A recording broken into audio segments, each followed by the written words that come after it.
히스기야라고 하는 이 왕, 이 인물, 다윗도 하나님 앞에 참 기도하는 종이었긴 했지만 이 히스기야라고 하는 인물도 우리가 딱 히스기야 하면 기도하는 사람이었다. 여러분 이렇게 연상하시면 좋지 않을까 싶습니다. 자, 오늘은 그의 어떤 개인적인 일 가운데 벌어지는 그 상황들 속에서 히스기야가 반응하는 부분들 우리가 살펴볼 겁니다. 1절 보세요. 그때에 히스기야가 병들어 죽게 되매 이렇게 얘기를 해요.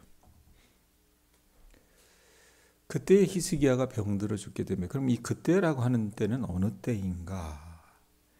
연대기 순으로 말하면 여러분 어제 우리가 말씀을 살펴봤듯이 아수르 왕 사나립의 손에서 구원해 주신 이후라고 생각할 수 있는데 사실은 그렇지 않습니다. 그 이전이라고 얘기합니다. 무엇을 가지고 그렇게 말할 수 있느냐? 6절의 말씀 때문에 그러합니다. 6절은 하나님께서 그를 살려주신다라고 얘기하시면서 몇 가지 약속을 주시잖아요. 6절 보세요. 6절 보면 뭐라고 얘기합니까? 첫째, 내가 내 날에 15년을 더 할 것이며 이 말씀을 하세요. 죽을 병에서 살려주실 뿐만 아니라 15년을 더 살게 해주시겠다고 말씀을 하세요. 그래놓고 두 번째 약속을 하십니다. 자, 6절 다시 보세요. 뭐라고 얘기합니까? 15년을 더 할 것이며 내가 너와 이 성을 누구의 손에서? 아수르 왕의 손에서 구원하고, 이 표현을 하세요. 자, 이 말씀에 근거해서 보면 지금 사내립이 쳐들어오기 이전에 이 히스기야에게 죽을 병이 임한 거예요. 그러니까 적어도 히스기야가 죽기 한 15년 전에 일어난 일이었다. 왜? 하나님께서 15년의 생명을 연장해 주시잖아요. 그렇게 보면 또 기원전 701년에 이 아수르 왕 산헤립이 랍사게를 시켜서 예루살렘, 이 남유다를 완전히 침공하지 않습니까?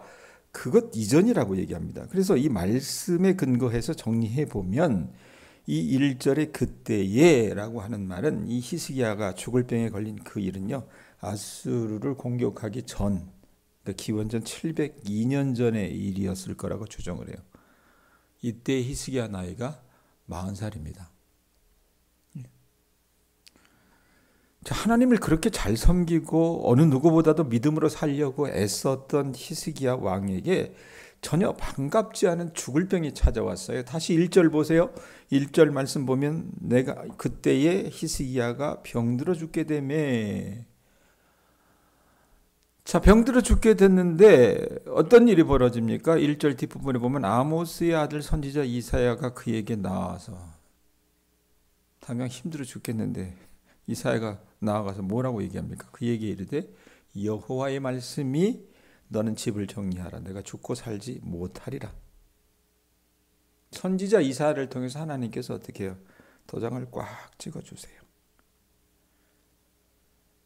반갑지 않은 죽을 병이 찾아왔고 이 사람이 도대체 어떤 병에 걸렸는가? 사람들이 여러분 정확하게 콕 집어 말할 수는 없겠지만 7절 말씀에 히스기야를 낫게 하려고 하나님께서 이사야를 통해서 무화과 반죽을 그 상처 위에 붙이게 하시잖아요. 그래서 추정하는 건 피부암 같은 것이 걸렸을 것이다 라고 얘기를 합니다. 자, 기원전 702년 하나님께서 선지자 이사야를 보내서 말씀하세요. 야, 너 죽을 거야. 하나님께서 말씀하셨습니다. 너 그러니 어떻게 해요? 집을 정리하라. 내가 죽고 살지 못하리라. 경고하신 거예요. 우리 같은 건 뭡니까? 병원에 갔는데 의사가 이제 환자분은 몇 달밖에 못 삽니다라고 어떻게 시한부 선고를 한 겁니다.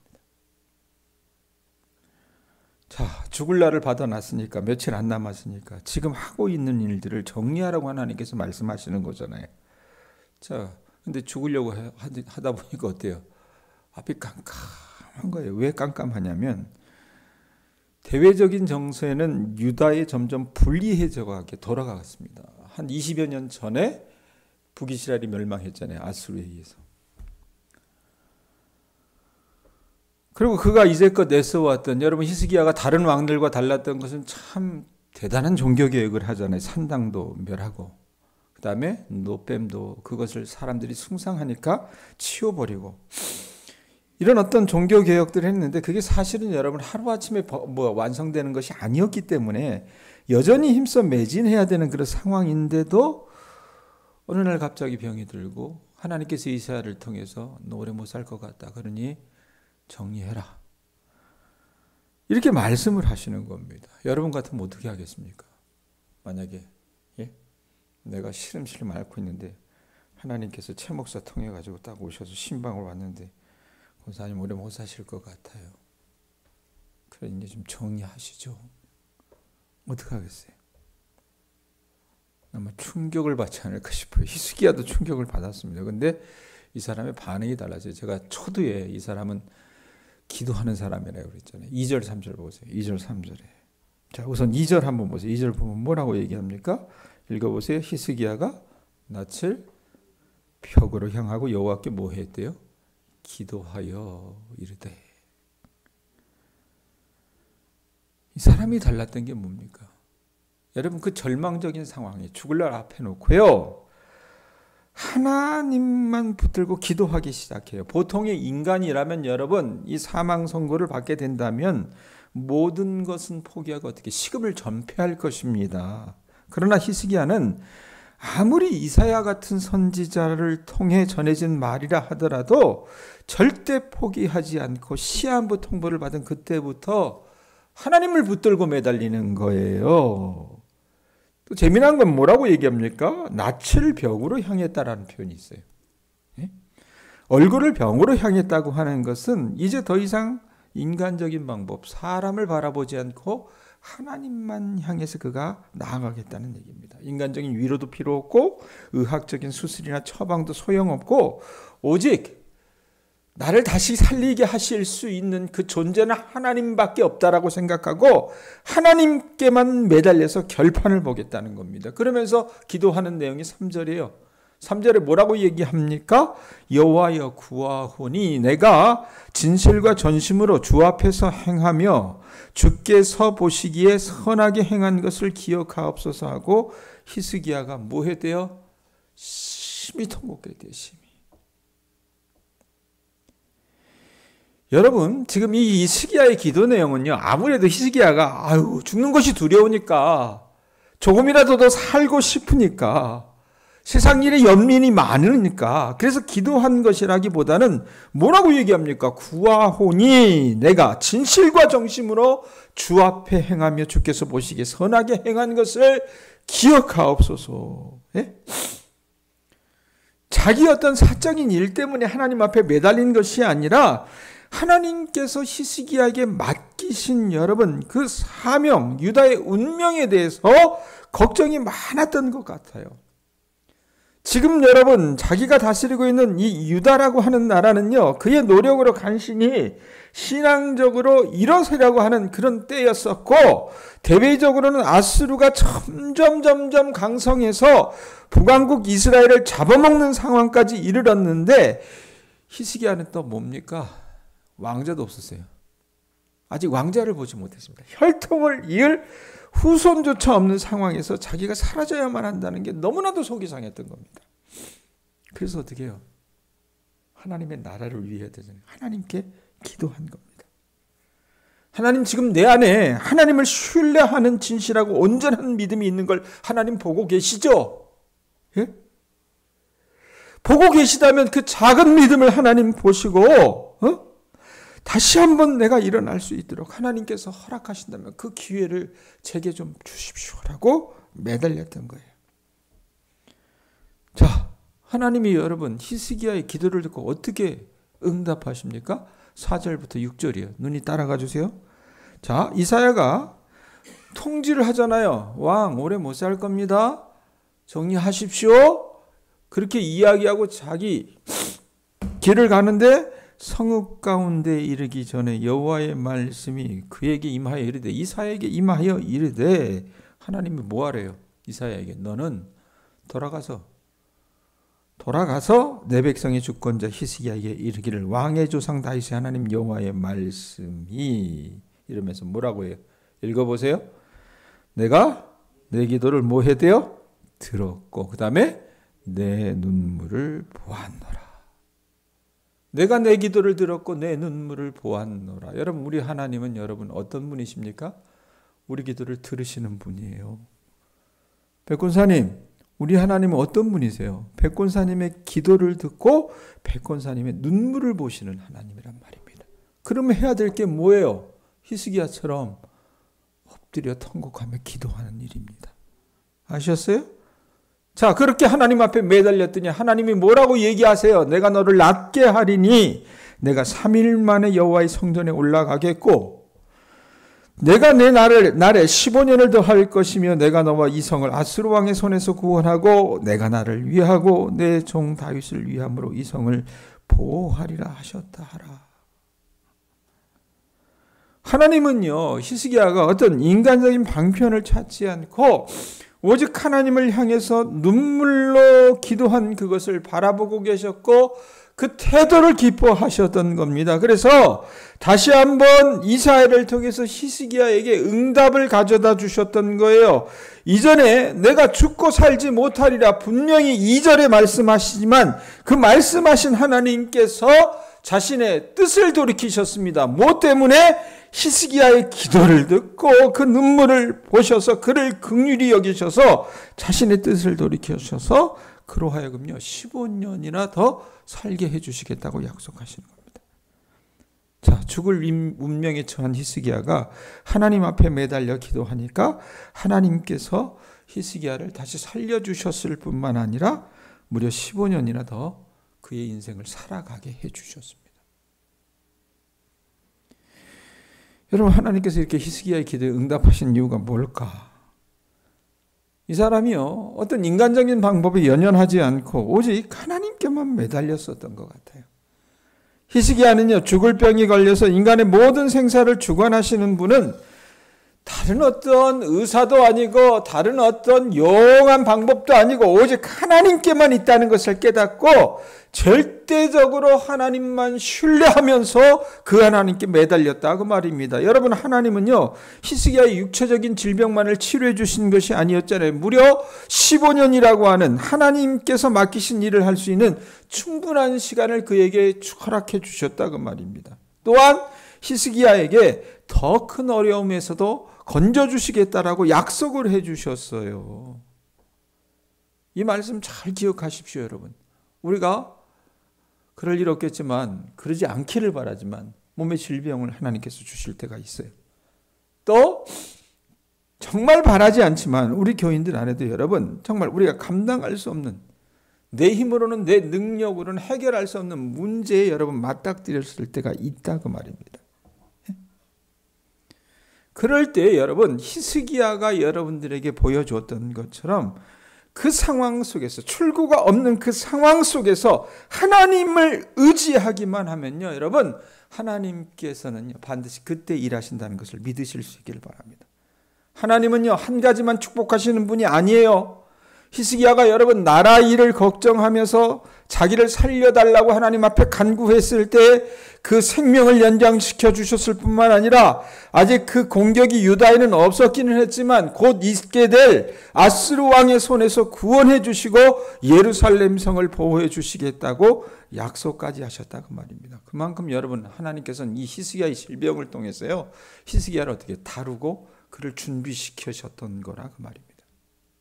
자, 이전의 왕들처럼요 정신머리 없이 그냥 아스루 왕에게 어떻게 해낙낙해가지고 그러니까 겁주니까 두 손 두 발 다 들었다면 여러분, 이 유다의 역사가 어떻게 됐었겠습니까? 그러니까 어떻게 보면 우리 안에, 우리 삶 속에 여러분 죽음과도 같은 현실, 그 현실을 하나님께서 주실 때는요 나를 죽이려고 하나님께서 주시는 게 아닙니다. 나를 살리려고 하나님께서 주시는 거예요. 그렇기 때문에 그 현실 앞에서 여러분들이 하셔야 될 건 뭐예요? 기도하시고, 그 기도함을 통해서 여러분의 눈물과 그 기도 내용을 보신 하나님 앞에 응답을 얻어가시면서 주님 앞에서 사용될 수 있는 주님의 자녀들 되실 수 있기를 바랍니다. 여러분, 유다가 아수르의 손에서 구원을 얻는 것은 쉬운 일이 아니었잖아요. 유다는 여러분 이전에도 이렇게 멸망할 수 있는 위기를 여러 번 겪었습니다. 그러나 어떤 일이 있어도 그 하나님을 의지하면요 망하지 않는다는 것을 믿었던 히스기야. 삶 속에서 육신적으로 체험했던 히스기야는요 절대로 망하지 않고 어려우면 어려울수록 어떻게 해요? 사람의 방법이 아니라 하나님께 기도하면서 매달렸습니다. 그걸 어제 우리가 봤잖아요. 그렇게 조소를 받고 그렇게 하나님의 이름이 모욕을 당할 때 그가 하나님 앞에서 여러분 하나님을 향한 그 열심을 가지고 엎드렸던 이유가 뭘까? 이런 개인사적인 경험이 있었기 때문에 그러하다는 얘기입니다. 자, 이사야가 어떻게 해요? 왕의 신하들에게 여기는 무화과가 지천이지 않지만은 그 근동아시아에는 무화과가 아마 많았던 모양이에요. 그래서 무화과 반죽을 가져오겠습니다.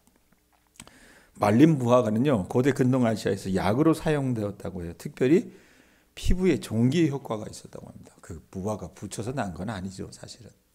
어찌됐건. 자, 그런데 이사야가 자기 상처에 무화과 약을 올려놓기 전에 히스기야가 뭐라고 얘기합니까? 하나님께서 하신 그 말씀을 확실히 증명해 줄 어떤 징조, 표적을 구합니다. 그래서 이사야가 두 가지 대안을 제시해요. 그게 9절입니다. 9절에 뭐라고 얘기해요? 이사야가 이르되 여호와께서 하신 말씀을 응답하게 하실 일에 대하여 여호와께로부터 왕에게 한 징표가 임하리이다. 선택하라는 거예요. 어떤 옵션입니까? 해그림자가 10도를 나아갈 것이니까 혹은 10도를 물러갈 것이니까 하니.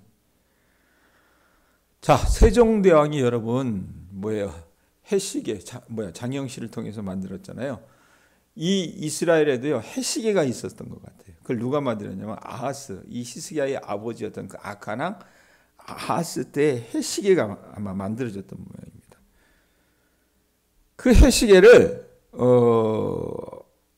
하나님이 해시계를 가지고 히스기야가 원하는 그 징표를 얘기할 때에 히스기야는 어떻게 했냐면 하나님이 시간을 되돌리실 수 있다면 분명히 자신의 병도 되돌리실 수 있을 거라는 믿음으로 자기가 봤을 때는 이사야가 선택하라고 하는 그 옵션 가운데 그 한 가지 불가능해 보이는 해그림자가 10도를 뒤로 물러가게 해달라고 하는 그 옵션을 선택합니다. 그거 해주세요라고 구해요.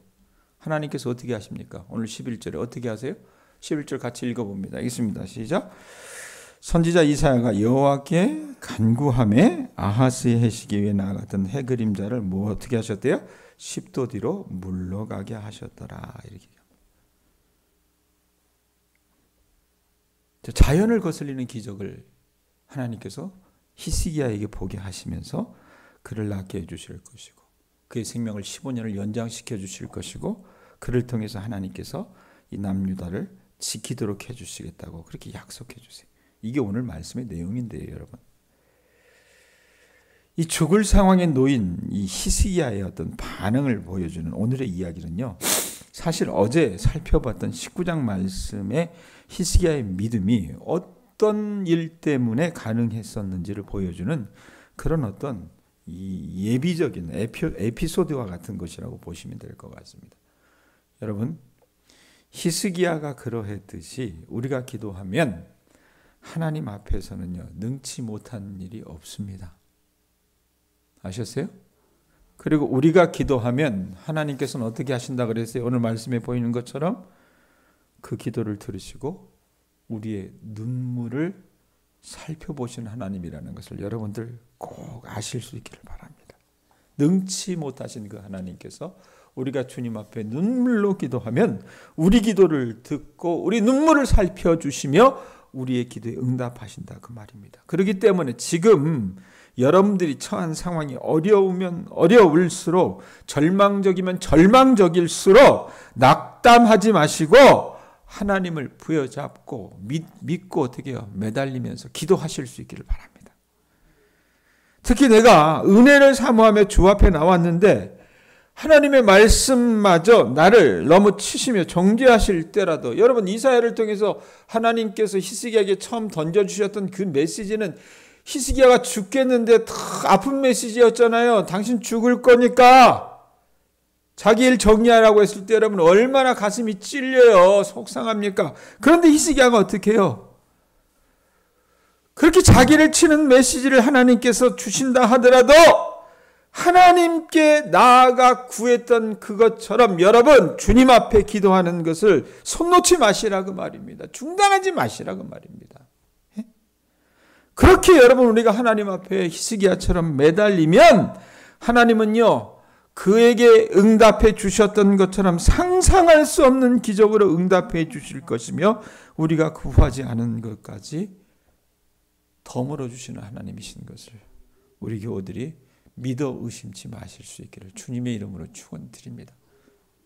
여러분의 이 새벽 시간이 여러분의 믿음을 점검하고 여러분의 믿음의 줄기를 조금 더 연장하며 그 줄기 속에서 이제는 꽃이 피고 싹이 터서 열매를 맺고 그 결실을 거두는 믿음의 가을이 올 수 있기를 주님의 이름으로 축원드립니다.